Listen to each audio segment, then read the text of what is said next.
এই যে postal ballot যেগুলো প্রবাসীদের জন্য পাঠানো হয়েছে, আমরা বলেছি আগের মতোই উদ্বেগ প্রকাশ করেছি, এখানে সঠিকভাবে বিবেচনা করা হয় নাই।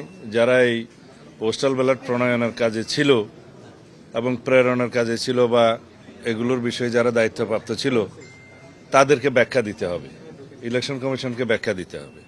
এবং এখন যে সমস্ত পোস্টাল ব্যালটগুলো আপনারা দেখছেন বিভিন্নভাবে সোশ্যাল মিডিয়াতে ভিডিও আকার আসছে, এক একটা বাসায় 200-300 করে ব্যালট পাওয়া যাচ্ছে, কোথাও কোথাও জব্দ করা হচ্ছে, কোথাও কোথাও এখনই ভোটিং শুরু হয়ে গেছে, যেটা 22 তারিখে হওয়ার কথা, এবং কোথাও কোথাও বলছে একজনের নাম্বার দিয়ে আরেকজনের পোস্টাল ব্যালট গ্রহণ করছে।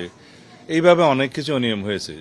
যেহেতু বাংলাদেশে প্রবাসীদের ভোটদানের এই নিয়মটা এই প্রথম এক্সারসাইজ হচ্ছে, এখানে কিছু ভুলভ্রান্তি থাকতে পারত, তবে যে ভুলভ্রান্তিটা হচ্ছে এখানে আমরা ভিক্টিমাইজড, আমরা ক্ষতিগ্রস্ত হচ্ছি এবং একটি নির্দিষ্ট রাজনৈতিক দলের পক্ষ হয়ে কিছু কিছু এখানে কাজ হয়েছে বলে আমাদের ধারণা, এবং সেটা প্রকাশিত হয়েছে। আসলে ধারণাও নয়, সেটা প্রমাণিত হচ্ছে।